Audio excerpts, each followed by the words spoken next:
Ice cream lovers, Steve Christensen here, the Ice Cream Bloke, self-appointed headmaster of Scoop School, with a public service announcement video,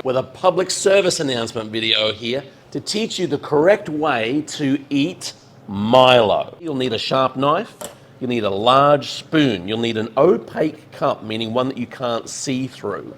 You'll need a can of the original Milo. Don't get the Indonesian stuff. Don't get it anywhere else. It's got to be made in Australia. A couple of things about this. It says this is how to make a great Milo. Don't worry about that. It also says 23 serves per can. Don't worry about that. You may need a refill bag. You're going to need a glove, and you're going to need some good, solid, full milk. None of this 2% or skim rubbish. Let's jump straight into it. First of all, we're going to get our spoon and jimmy the lid open here on our can. And you'll see that there is this foil protective. This is where you've got to put your safety glove on.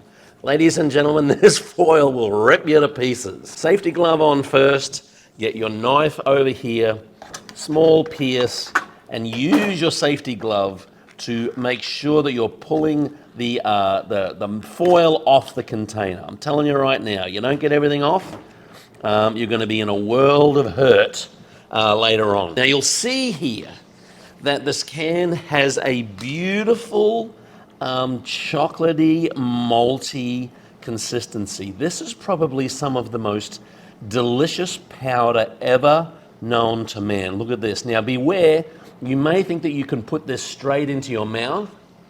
Beware, don't breathe in while you're putting it in. You'll suck half of it down your windpipe. You'll be gagging and blowing Milo for hours. Now I'm going to transfer over, just so everyone can see, to a clear cup. The reason why you use an opaque cup or something that you can't see through is because you don't want mum or dad to see how much Milo you're actually packing into this cup. The 2 or 3 heap spoonfuls that the company says is just not enough. For the purposes of this demonstration, we're going to put this nice clear cup in here. So we're going to start with the recommended 2 heaped spoonfuls. Some would say 3. My recommendation is the cup needs to be at least half full of your Milo powder.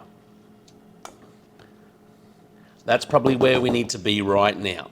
Now, you've got to use the back of the spoon here and pack it down. This is part of the process. I know the can says you've got to mix it up. Incorrect. Pack it down so you've got a good, solid foundation for your milk. 2 taps. Take our milk and pour it in to the top portion here. Now you'll see, don't be concerned if there's more ratio of Milo than there is to milk. This is the way the professionals do it. Now, this is how you consume it. This little powder on the top, let's come up here, Madeline. This little powder on the top is gold. So you want a little bit of powder and a little bit of moisture. So you take the spoon and just gently graze the top of the impacted Milo till you get this kind of slurry on the top, little bit of powder, little bit of milk, and that's what you're consuming. Up to the top here, and most beautiful. Another little scrape here. You're getting a little bit more, a little bit of a mix on the top. Get it up on the spoon and into the gob. Can't stress how beautiful this is. Now, you want to keep doing that as you go all the way down the container. Now you may have an instance where you need to top up on milk.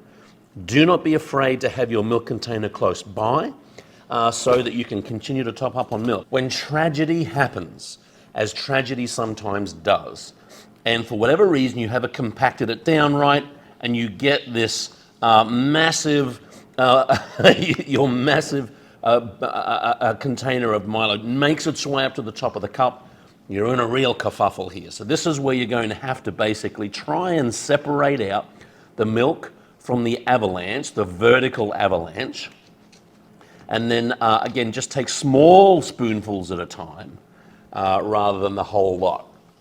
You'll make your way down the cup, all the way down the bottom. You're only going to get maybe 4 servings out of this can, but honestly, if you're a dedicated Aussie kid, and you know the the facts about the Milo process. It can be one of the most beautiful, enriching, fulfilling moments of your life, having a truly Australian experience in consuming Milo. Thanks for tuning in, everybody. Keep on scooping. See you in the next one.